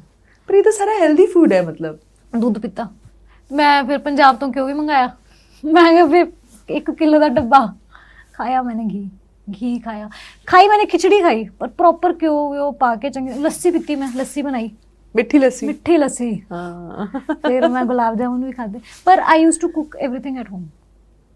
Did you like it? Did you like this process? I loved it. And then I could see कि हाँ वो दिखना शुरू हो गया, यहाँ आ गया है, थोड़ा सा लग रहा है, फेस हो गया, तो वो मुझे लग रहा है कितनी देर लगी ਤੁਹਾਨੂੰ प्रिपेयर ਕਰਨ ਵਾਸਤੇ? It took me around 3 months. 3 months to put on weight. They gave you that time? ਹਾਂ Proper time. Wow. ਤੇ ਉਹਦੇ ਨਾਲ ਕੀ ਕਹਿੰਦੇ ਸੈਕਿੰਡ ਕੋਵਿਡ ਵੀ ਚੱਲਦਾ ਪਿਆ ਸੀਗਾ ਕਿ ਤੇ ਇਹ ਵੀ ਸੀ ਕਿ ਬਾਹਰ ਨਹੀਂ ਜਾਣਾ ਹੈ, ਅੰਦਰ ਹੀ ਰਹਿਣਾ ਹੈ, ਥੋੜਾ ਧਿਆਨ ਰੱਖਣਾ, ਤੇ ਘਰੇ ਹੀ ਕਰਦੀ ਸੀਗੀ ਮੈਂ ਸਭ ਕੁਝ। ਅੱਛਾ, ਆਈ ਥਿੰਕ ਇੱਕ ਮੈਂ ਸੁਣ ਰਹੀ ਸੀ ਤੁਹਾਡੀ ਬਹੁਤ ਜ਼ਬਰਦਸਤ ਐਕਸਰਸਾਈਜ਼ ਤੁਸੀਂ ਕੀਤੀ, ਮੈਨੂੰ ਬਹੁਤ ਇੰਟਰਸਟਿੰਗ ਲੱਗੀ। ਆਪਣੇ ਬੱਚੇ ਨਾਲ ਰਿਲੇਟ ਕਰਨ ਵਾਸਤੇ ਤੁਸੀਂ ਲੈਟਰਸ ਲਿਖੀਆਂ, ਤੇ ਇਹ ਕੀ ਸੀ? ਐਵੇਂ ਮੈਂ ਦੱਸਣੀ ਹੈ, ਇਹ ਤੁਹਾਨੂੰ ਕਿਹਨੇ ਆਈਡੀਆ ਦਿੱਤਾ? ਨਾਲ ਮੈਨੂੰ ਸਟ੍ਰਾਈਕ ਕੀਤਾ है होया कि तो मेरे घर में बहुत बच्चे हैं, मेरा भाई और मेरी बहन के दोनों के बच्चे हैं, तो बच्चों के बहुत करीब रही हूँ मैं शुरू से ही। तो मैं देखती थी एक्साइटमेंट, जैसे मेरे घर में छोटा बच्चा अगर कुछ कर रहा है और मेरा भाई सपोज नहीं है घर पे, बाहर है, तो everybody used to get so excited, जिवें उन्हें कंध फड़ के 4 कदम चल ले, या साढ़े लिए नॉर्मल, मतलब मेरे लिए तो नॉर्मल ही सीगा, बट आई कुड सी कि किन्नी एक एक्साइटमेंट हैगी है सारे नू ਇਹ ਦੱਸਣ ਦੀ ਪਿਓ ਨੂੰ ਕਿ ਬੱਚੇ ਨੇ ਇਹ ਕੀਤਾ ਹੈ, and that I could also see in my भाभी and in my sister also. वो मुझे स्ट्राइक करा क्योंकि ਮੈਨੂੰ ਲੱਗਿਆ ਕਿ ਇੱਕ ਜਿਹੜਾ ਇੱਕ अटैचमेंट वाली ਜਿਹੜੀ ਗੱਲ ਹੈਗੀ है, सेंस ऑफ अटैचमेंट, जो एक मैरिज इंस्टीट्यूशन से ही चाहे आप कह लो आपको आते हैं क्या, पर बच्चे की लाइफ में कुछ भी अगर नया हो रहा है तो मदर के अंदर कितना वो रहता है कि मैं दसा कि देखो आज इन्हें ਇਹ ਕੀਤਾ। ਉੱਥੋਂ ਮੈਨੂੰ ਸਟ੍ਰਾਈਕ ਕੀਤਾ ਕਿ ਮੈਂ ਸ਼ਰਵਨ ਦਾ ਨਾ ਹੋਣਾ ਲਾਈਫ 'ਚ ਕਿੰਨਾ ਇੱਕ ਵੱਡਾ ਸੈਟਬੈਕ ਹੋਏਗਾ। ਮੈਂ ਇੱਕ ਮਿੰਟ ਇੰਟਰਰਪਟ ਕਰਕੇ ਆਡੀਅנס ਨੂੰ ਇਹ ਦੱਸਦਾ ਕਿ ਸ਼ਰਵਨ ਇੱਕ ਤੁਹਾਡਾ ਹਸਬੰਡ ਹੁੰਦਾ ਹੈ ਫਿਲਮ ਵਿੱਚ, ਜੋ ਕਿ ਹੁੰਦਾ ਨਹੀਂ, ਉਹ ਆਊਟ ਆਫ ਟਾਊਨ ਹੀ ਹੁੰਦਾ ਹਮੇਸ਼ਾ। ਉਹਦੀ ਉਹ ਆਰਮੀ ਆਫੀਸਰ, ਆਰਮੀ 'ਚ ਹੈ, ਫੌਜ ਵਿੱਚ ਹੈ, ਕਿੱਥੇ ਹੈ? ਇਹ ਕਿਤੇ ਸਪੈਸੀਫਿਕ ਨਹੀਂ ਹੈ, ਹਨਾ? ਇਹ ਜ਼ਿਊਮ ਅਸੀਂ ਕਰ ਲਿਆ ਸ਼ਾਇਦ। ਸੋ ਹਾਂ, ਅੱਗੇ ਚਲੋ। तो वो शहर में शायद नौकरी करता। हाँ, तो मैनू क्योंकि ना मैनू ऐ सीगा कि मैं थ्रेड एक चीज़ मैनू फड़नी पैनी है, मेरे दिमाग 'ਚ चलता तो पिया सीगा कि मैं किद्दां फड़ा की करा, क्योंकि साइकोलॉजी मैंने पढ़ी हुई थी। मैं ये किया, मैं एज ग्रुप्स किते डिवाइड, 3 महीने 3 ਤੋਂ 6 महीने 6 महीने तो लगे इदा ना मैं ब्रैकेट्स बनाई। 6 साल का बच्चा है वो, तो मैं ਉਹਦੀਆਂ ना 6 साल तक पैदा होने से लेके 6 साल तक दियाँ ਉਹਦੀਆਂ एज ब्रैकेट्स बनाई। तो मैं पढ़िया कि बच्चा की करता है। एक्चुअली मैं थिएटर किता होया बच्चों नाल भी, तो I used to work with kids जो स्पेशल नीड्स वाले बच्चे होते थे, ऑटिज्म है जिनको, उनके साथ काम किया हुआ मैंने। तो कहीं ना कहीं शायद वो चाइल्ड डेवलपमेंट वाला एक मेरे अंदर एक नोशन था, और मैंने पढ़ा भी हुआ है चाइल्ड साइकोलॉजी।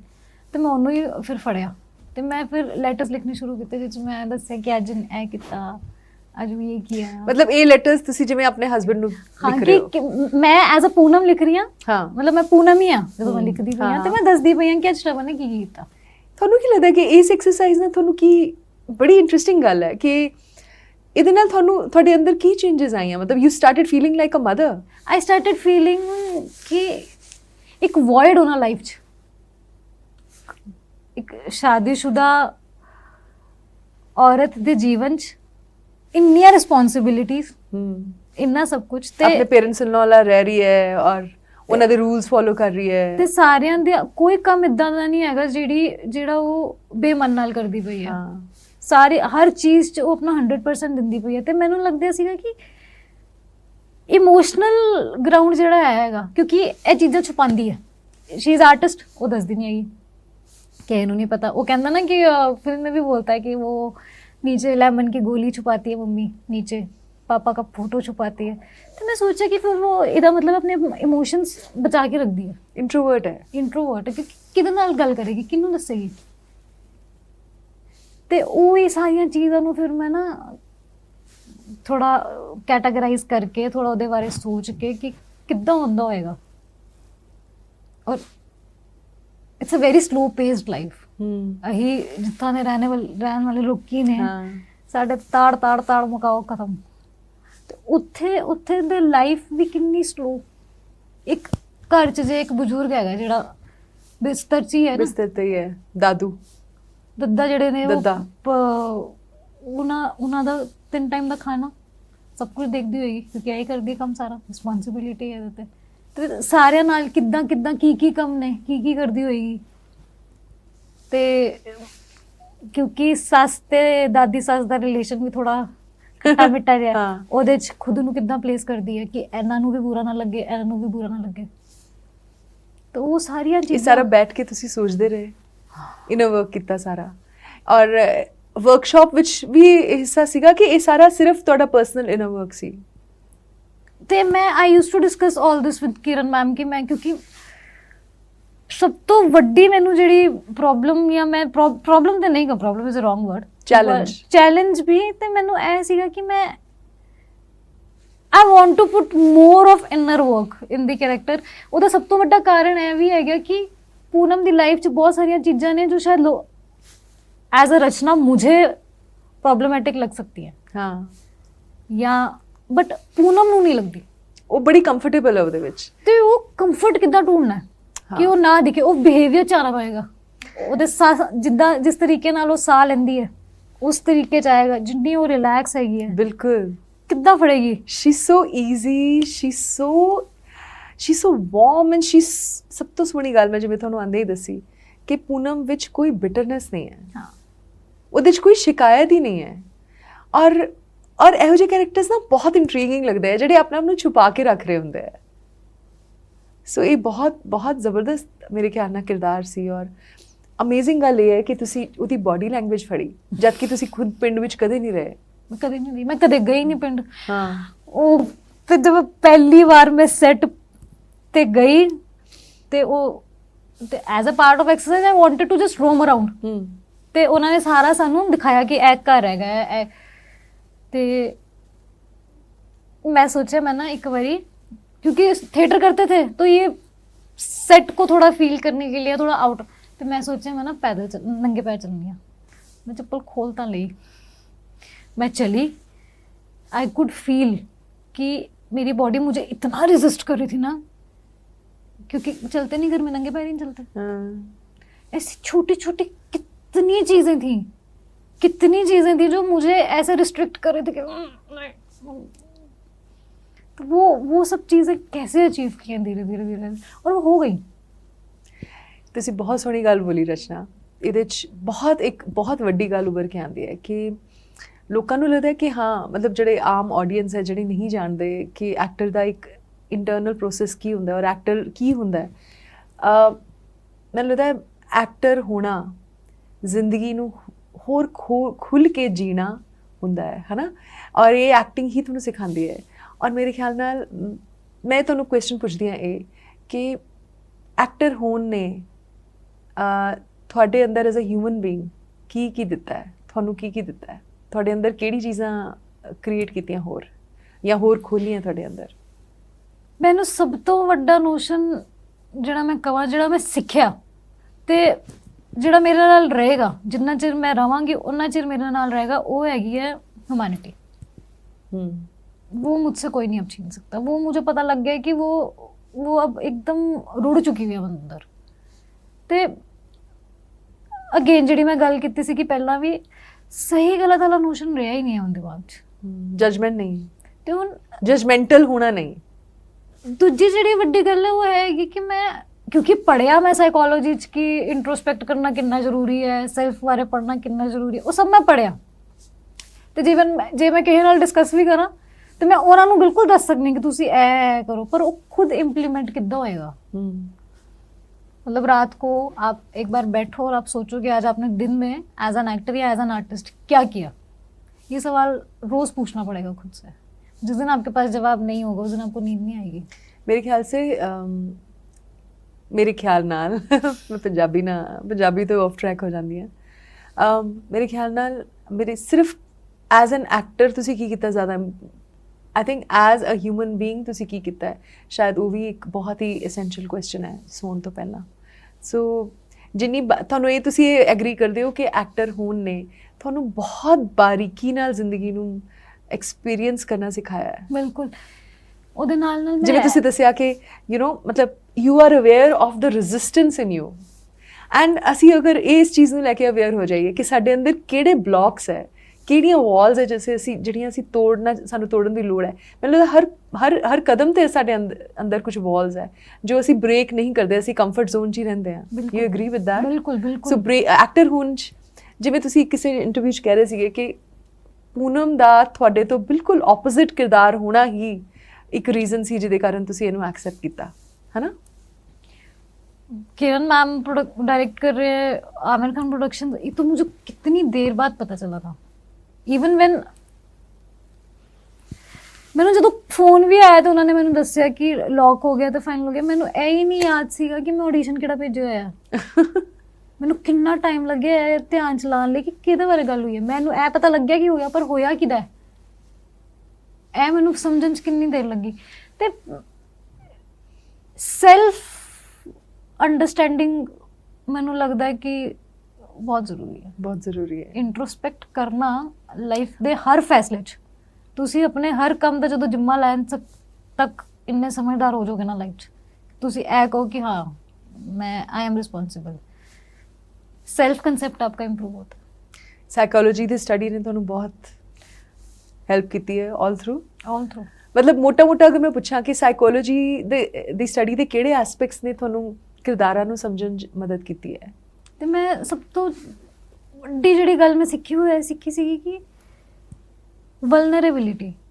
ਅਸੀਂ ਇੰਨਾ ਖੁਦ ਨੂੰ ਉਹ ਰੋਕਦੇ ਨੇ ਨਾ ਕਿ ਯਾਰ ਇਹ ਮੈਂ ਕਵਾਂ ਕਿ ਨਹੀਂ ਕਵਾਂ, ਇਹਨੂੰ ਬੁਰਾ ਲੱਗੇਗਾ ਕਿ ਨਹੀਂ ਲੱਗੇਗਾ, ਇਹ ਮੈਨੂੰ ਦਿਖਾਣਾ ਚਾਹੀਦਾ ਕਿ ਨਹੀਂ ਦਿਖਾਣਾ ਚਾਹੀਦਾ ਹੈ। ਈਵਨ ਜਦੋਂ ਅਸੀਂ ਕਿਸੇ ਕੈਰੈਕਟਰ ਨੂੰ ਵੀ ਅਪਰੋਚ ਕਰਨੇ ਆ ਤੇ ਕਿਤੇ ਨਾ ਕਿਤੇ ਸੈਲਫ ਦੇ ਜਿਹੜੇ ਬਲੋਕੇजेस ਨੇ ਨਾ ਕੌਨਸ਼ੀਅਸਲੀ ਵੀ ਅਸੀਂ ਹਟਾ ਦਿੰਦੇ ਹਾਂ, ਪਰ ਅਨਕੌਨਸ਼ੀਅਸਲੀ ਵੀ ਉਹ ਹਿੱਟ ਕਰਦੇ ਨੇ ਕਈ ਵਾਰੀ, पर थानू नहीं पता लगता। थानू लगता कि वो करैक्टर है, पर टाइम लगता थानू अपने आप नू अलग करके सैल्फ नू एकदम हटा के एक उसी कैरेक्टर नू देखने वास्ते कि तुसी ऐ समझ पाओ कि हुंदा की पिया। ये जो कैलकुलेशन है ना, ये समझना बहुत जरूरी है। अच्छा, बॉडी लैंग्वेज कित्थों सीखी? खुद ही आ गई। खुद ही आ गई? ते मैं जिवें मैं देख रही हां एक सीन, मैं कल मैं मूवी ਤਾਂ ਬਹੁਤ ਪਹਿਲਾਂ ਦੇਖੀ ਹੋਈ ਸੀ, ਮੈਂ ਥੋੜੇ ਕੁਝ ਸਨੈਪਸ਼ਾਟਸ ਤੁਹਾਡੇ ਥੋੜੇ ਜਿਹੇ ਫਾਰਵਰਡ ਕਰਕੇ ਦੇਖੇ। ਉਹਦੇ 'ਚ ਇੱਕ ਸੀਨ ਹੈ ਜਿਹਦੇ ਵਿੱਚ ਉਹ ਜਾਣ ਵਾਲੀ ਹੁੰਦੀ ਹੈ ਤੇ ਪੁਸ਼ਪਾ ਜਾ ਰਹੀ ਹੁੰਦੀ ਹੈ ਫਾਈਨਲੀ ਲਾਸਟ ਵਿੱਚ। ਉਸ ਤੋਂ ਥੋੜਾ ਪਹਿਲਾਂ ਤਾਂ ਤੁਸੀਂ ਆਉਂਦੇ ਹੋ, ਪਹਿਲੇ ਤੁਸੀਂ ਉਹਨੂੰ ਗਲੇ ਲਗਾਉਂਦੇ ਹੋ, ਤੁਹਾਡੀ ਇੱਕ ਐਮਬ੍ਰੇਸ ਦੀ ਇੱਕ ਤੁਸੀਂ ਸਪੀਕ ਟੂ ਈਚ ਅਦਰ ਕਿ ਕਿ ਯੂ ਵਿਲ ਆਲਵੇਜ਼ ਰਿਮੈਂਬਰ, ਤੁਮਕੋ ਯਾਦ ਕरेंगे हम। ਫਿਰ ਤੁਸੀਂ ਨੀਲੀ ਜੀ ਸਾੜੀ ਪਾਈ ਹੁੰਦੀ ਹੈ ਤੇ ਤੁਸੀਂ ਨਾ ਪਿੱਛੇ ਜਾ ਕੇ ਖੜੇ ਹੋ ਜਾਂਦੇ ਹੋ, ਜਦ ਕਿ ਫਰੇਮ ਵਿੱਚ ਮਦਰ ਇਨ ਲਾ ਔਰ ਪੁਸ਼ਪਾ ਹੈ ਤੇ ਮੇਰਾ ਮੂੰਹ ਉਧਰ ਹੈ। ਲੇਕਿਨ ਉਹਦੇ 'ਚ ਵੀ ਮੈਂ ਨੋਟਿਸ ਕਰ ਰਹੀ ਹਾਂ ਤੁਸੀਂ ਆਪਣਾ ਪੱਲੂ ਲੈ ਕੇ you have half your face covered. ਇਹ ਬਾਰੀਕੀ, this shows how much in the character you are. So ਇਹ ਬਾਰੀਕੀ ਤੁਸੀਂ ਕਿਸ ਤਰ੍ਹਾਂ ਫੜੀ? ਇਹ ਕਿਸ ਤਰ੍ਹਾਂ ਤੁਹਾਨੂੰ ਕੀ ਲੱਗਦਾ ਕਿ ਇੱਕ ਅਰਬਨ ਲੜਕੀ ਜੋ ਪਿੰਡ ਵਿੱਚ ਕਦੇ ਨਹੀਂ ਰਹੀ, ਸ਼ਾਇਦ ਉਹ ਜਿਹਨੇ ਸਾੜੀ ਔਰ ਸਿੰਦੂਰ ਵੀ ਨਹੀਂ ਪਾਇਆ ਇੰਨਾ ਕਦੇ ਜ਼ਿੰਦਗੀ 'ਚ, ਉਹ ਕਿਸ ਤਰ੍ਹਾਂ ਆ ਗਈ ਇਹ ਬੋਡੀ ਲੈਂਗੁਏਜ? ਤੇ ਕੁਝ ਚੀਜ਼ਾਂ ਨੇ ਜਿਹੜੀਆਂ ਅਸੀਂ ਇੰਟਰਨਲ ਟੂ ਐਕਸਟਰਨਲ ਤੇ ਜਾਂਦੀ ਨੇ। ਹਾਂ, ਬਹੁਤ ਸਾਰੀਆਂ ਚੀਜ਼ਾਂ ਨੇ ਜਿਹੜੀਆਂ ਅਸੀਂ ਐਕਸਟਰਨਲ ਟੂ ਇੰਟਰਨਲ ਫੜਨੇ। ਹਾਂ, ਐਜ਼ ਐਨ ਐਕਟਰ ਮੇਰਾ ਸਭ ਤੋਂ ਪਹਿਲਾ ਜਿਹੜਾ ਐਸਪੈਕਟ ਕਿਸੇ ਵੀ ਕੈਰੈਕਟਰ ਨੂੰ ਕਰਨ ਵਾਸਤੇ ਹੁੰਦਾ ਉਹ ਇਹ ਹੁੰਦਾ ਕਿ ਇਹਨੇ ਪਾਇਆ ਦਾ ਕੀ ਪੈਰਾਂ 'ਚ ਕੀ ਪਾਇਆ ਦਾ फुटवेयर क्या है। अच्छा, क्यों? उसका सबसे बड़ा रीजन ये है, बहुत ही स्टूपिड रीजन है नहीं, बट बहुत इंटरेस्टिंग लग रहा है। सी फॉर मी, मैं शूज ही पहनती हूँ हमेशा। हाँ, मतलब मैं चप्पल भी नहीं पाई कदे। मैं I am always in sport shoes, और ਜਿਹੜੇ ਕਰਦੇ ਵੀ ਜੁੱਤੇ ਨੇ ਉਹ ਵੀ ਜੁੱਤੇ ਹੀ ਨੇ, ਚੱਪਲਾਂ ਹੈ ਹੀ ਨਹੀਂ ਗਈਆਂ। ਤੇ ਮੈਂ ਇਹ ऑब्जर्व ਕੀਤਾ कि ਜਦੋਂ मेरा फुटवेयर बदल जाता है ना, मेरी चाल बदल जाती है। हाँ क्योंकि मैंने इसके अलावा कभी कुछ पहना ही नहीं है, फिर वो कुछ भी हो जाए।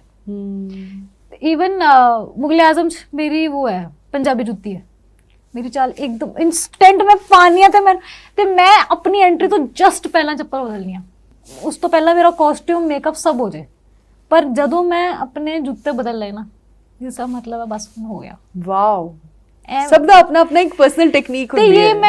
ये मैंने एनएसडी में खुद ही हुआ है मेरे साथ कि एक्सरसाइज करते वक्त कभी होता था ऐसे कि जैसे त्रिपुरारी मैम कुछ एक्सरसाइज कराते थे तो बोलते थे कैरेक्टर बनाओ खुद अप्रोच करो, तो कपड़े तो मेरे जहन में बहुत बाद में आते थे। मेरे जहन में मैं सबसे पहले चप्पल लेने जाती थी, पता नहीं वो क्यों हो गया, वो अभी भी है। मैं सब तो पहला मेरा इवन जब कॉस्ट्यूम ट्रायल के लिए भी मैं जाती थी, मैं सब तो पहला ही पूछनी है पैरेंट्स की है पहला मैंने आया दसो, तो मैं कॉस्ट्यूम नहीं ट्राई करती जितनी देर तक मैं वो कॉस्ट्यूम ना हो पैर चो ना पहनना फुटवेयर। वंडरफुल, सो इंटरेस्टिंग ना, मतलब हर किसी की अपनी अपनी एक टेक्निक होती है, वर्किंग होती है, you know how to slip into your character. Amazing. अच्छा, किरण राव मतलब धोबी घाट यू नो ਉਹ जी फिल्म डायरेक्ट की हुई सी, उस तो बाद ਹੁਣ लापता लेडीज़ की। किरण राव ने ਤੁਹਾਨੂੰ एज एन एक्टर की दिता और उन्होंने ਤੁਹਾਨੂੰ किस तरह डायरेक्ट किया, कितना ज़्यादा फ्रीडम दी, कितनी सारी डायरेक्शन दी, वो सारा प्रोसेस की सी, मतलब एक्सपीरियंस की सी? किरण मैम से मैंने प्रिसीजन सीखा, डिसीजन, प्रिसीजन। प्रिसीजन। एक तो मेरा कैरेक्टर भी उदा दा सीगा कि कुछ होए ते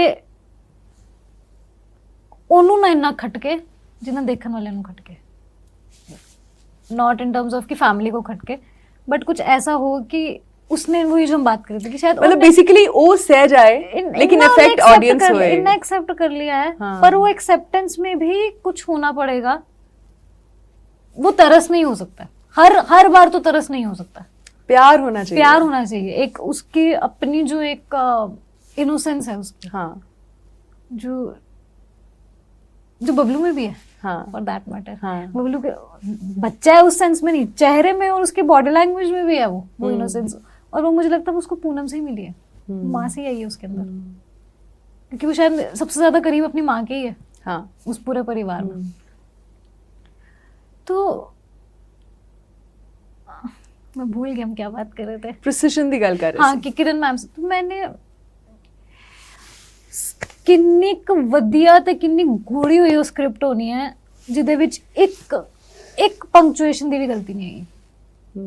मतलब जे पूर्ण विराम हैगा ते हैगा, मतलब ओदा बिल्कुल, जे इन्वर्टेड कॉमा शुरू होया खत्म नहीं होया, dot dot dot dot dot, ये असली स्क्रीन प्ले राइटिंग है, ये है। तो आपके मन में ना इतनी क्लैरिटी हो जाती है कि मैं कहनी हूँ स्क्रिप्ट पढ़ के किसी दिमाग च भी ना डाउट आ ही नहीं सकता। ਤੇ ਜਦੋਂ ਤੁਹਾਡੇ ਐਜ਼ ਐਨ ਐਕਟਰ ਜਾਂ ਐਜ਼ ਐਨ ਐਕਟਰ ਜਦੋਂ ਤੁਸੀਂ ਸਕ੍ਰਿਪਟ ਅਪਰੋਚ ਕਰਦੇ ਹੋ ਤੇ ਤੁਹਾਨੂੰ ਪਤਾ ਲੱਗਦਾ ਹੈ ਕਿ ਕਿੰਨੀ ਕਲੈਰਿਟੀ ਪੜ੍ਹ ਕੇ ਸਮਝ में आ जाता है कि ਕਿੰਨੀ ਕਲੈਰਿਟੀ ਨਾਲ ਲਿਖਿਆ ਹੋਇਆ ਟੈਕਸਟ ਹੈ। ਉਹ ਪੜ੍ਹਨ ਤੋਂ ਬਾਅਦ ਨਾ ਫਿਰ ਤੁਹਾਡਾ ਅੱਧਾ ਕੰਮ ਤਾਂ ਮੁੱਕ ਹੀ ਗਿਆ। ਹੁਣ ਤੁਹਾਡਾ ਕੰਮ ਹੈ ਕਿ ਜਿਹੜਾ ਦਿੱਤਾ ਹੈ ਹੁਣ ਤੁਹਾਡੇ ਮੋਟੀਵੇਸ਼ਨਸ ਕਲੀਅਰ ਹੋ ਗਏ, ਤੁਹਾਨੂੰ ਪਤਾ ਲੱਗ ਗਿਆ ਤੁਸੀਂ ਕੀ ਕਰਨਾ ਹੈ, ਹੁਣ ਤੁਸੀਂ ਕੀ ਕਰੋਗੇ।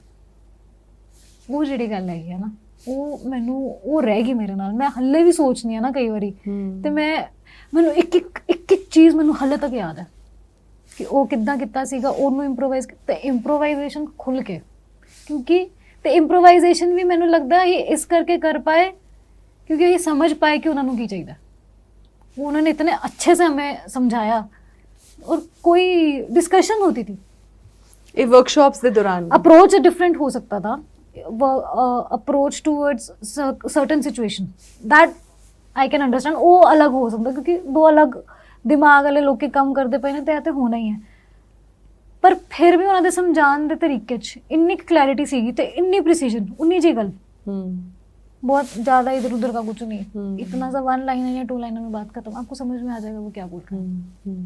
मैंने उनसे सीखा। अच्छा, एक चीज़ बहुत इंपॉर्टेंट तुसी उहदे ते पॉइंट किया, एक किरदार वास्ते प्यार महसूस होना ज़रूरी है, मतलब एक पर्टिकुलर किरदार जिहदी गल कर रहे हैं असीं पूनम जिवें है कि उहदे वास्ते वो खुद वास्ते सॉरी वो विक्टिम ना फील होए है ना, लेकिन उहदे वास्ते प्यार आए।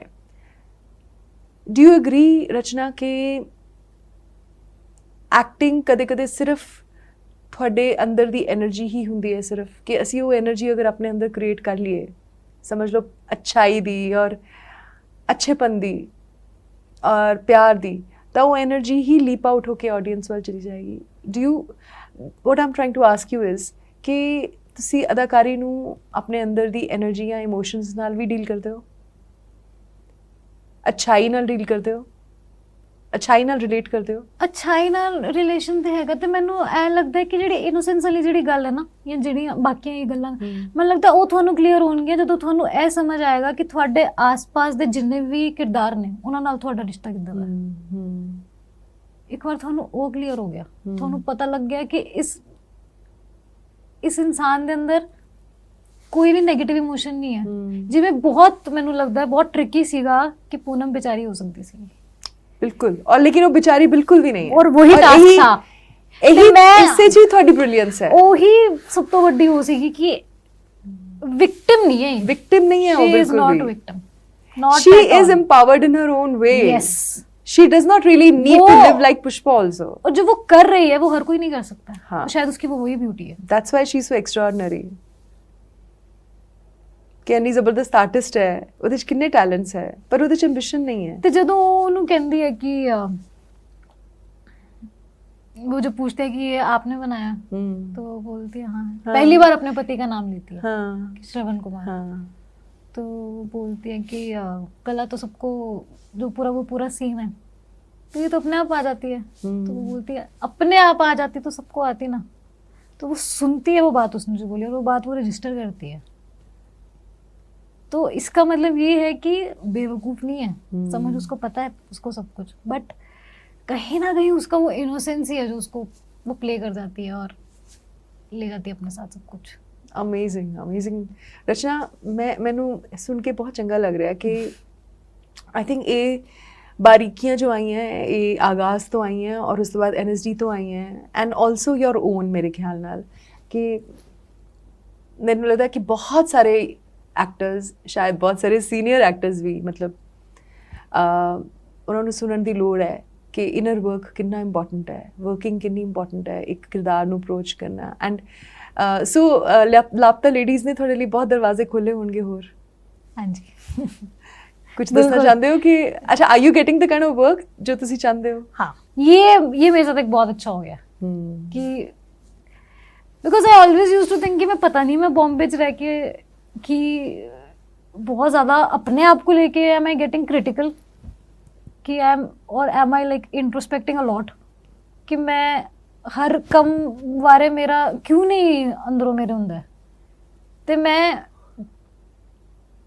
ऐ सोचा कि मैं जो भी करना है, चाहे मैं अज करा चाहे मैं 10 साल बाद करा, मैं कोई भी कम इतना दा ना होए जिहड़ा मैं देखा तो मैनू ऐ लगे कि ऐ मैनू नहीं जी करना चाहिए, ये गलती हो गई है। ये मुझे लगता है ये मुझे एज एन आर्टिस्ट अचीव नहीं करना है। इस तो बाद मैं जो भी कम करांगी, जिद्दां दा भी करांगी, जो भी करांगी उन्नी ही डिग्निटी नाल करांगी। तो मैं आई विल मेक श्योर कि कुछ मतलब कुछ समय बीत जान तो बाद मैनू ऐ ना लगे मैं गलत डिसीजन लिया।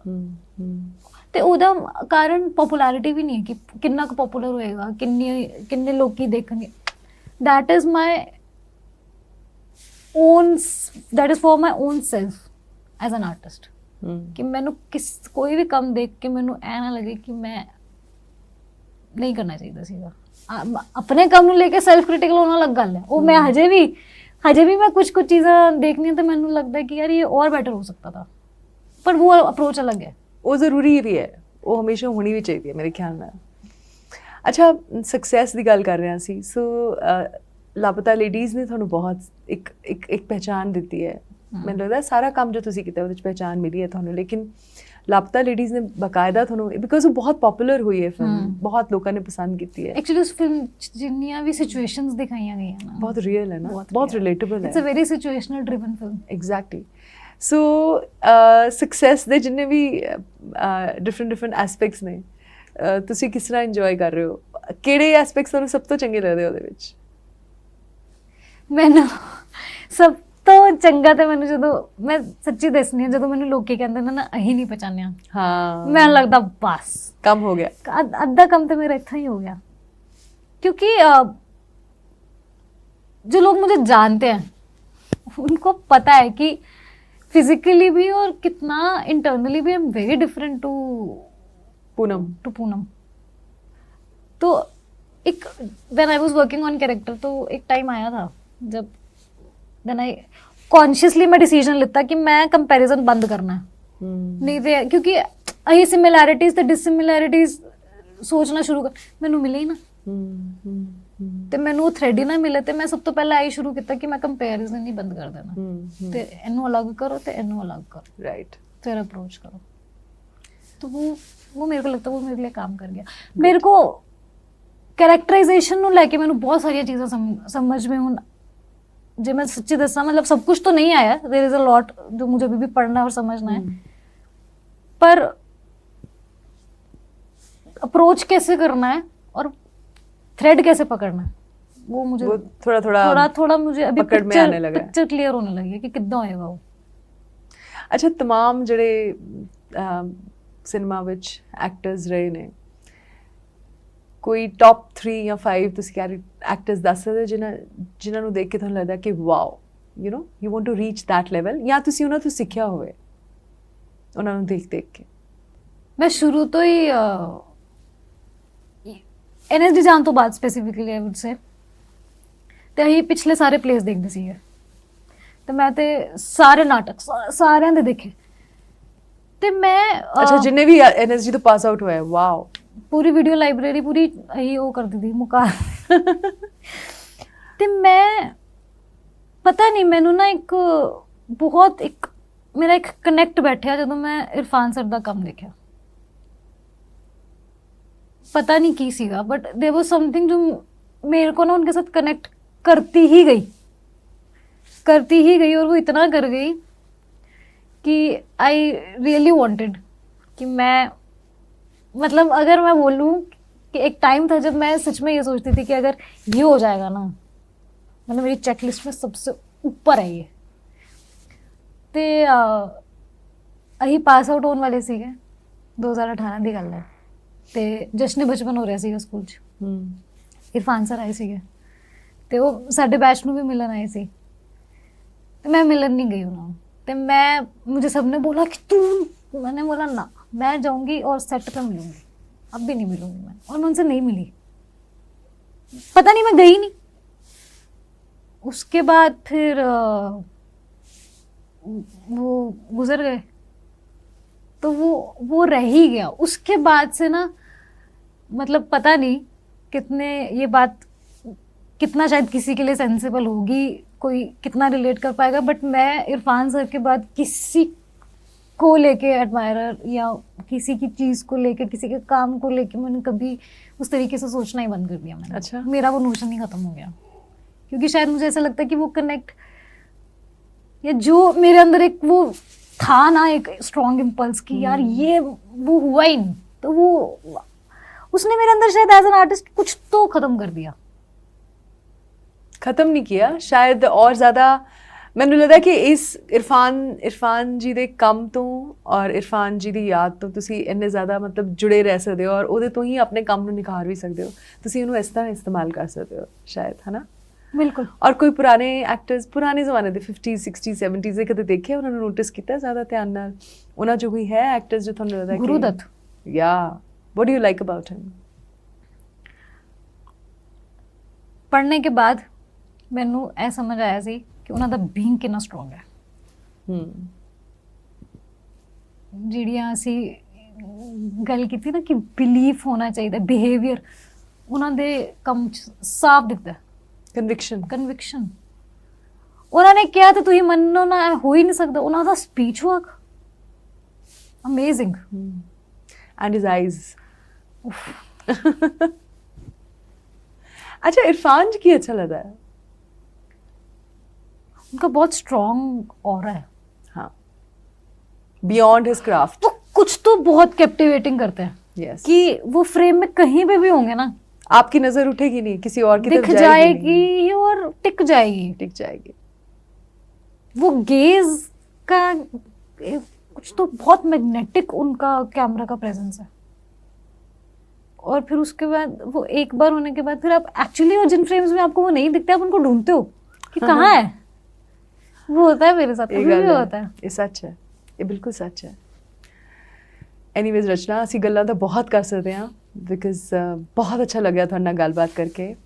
ਆਈ ਵਿਸ਼ ਤੁਹਾਡੇ ਆਉਣ ਵਾਲੇ ਪ੍ਰੋਜੈਕਟਸ ਤੁਹਾਡੀ ਮਨਪਸੰਦ ਦੇ ਹੋਣ Thank you. ਐਂਡ ਆਈ ਵਿਸ਼ ਤੁਹਾਨੂੰ ਜਿੰਨਾ ਤੁਸੀਂ ਐਕਸਪਲੋਰ ਕਰ ਸਕੋ, ਇਨਰ ਵਰਕ ਕਰ ਸਕੋ, ਆਪਣੇ ਕੰਮ 'ਚ ਉਹਨਾਂ ਤੁਹਾਨੂੰ ਮਿਲੇ, ਤੁਹਾਡੀ ਆਪਣੀ ਰੂਹ ਦੀ ਖੁਸ਼ੀ ਤੁਹਾਡੇ ਕਰੀਅਰ ਵਿੱਚ ਤੁਹਾਨੂੰ ਮਿਲੇ। ਸਭ ਤੋਂ ਇੰਪੋਰਟੈਂਟ ਗੱਲ ਤਾਂ ਮੇਰੇ ਖਿਆਲ ਨਾਲ ਉਹੀ ਹੈ ਨਾ।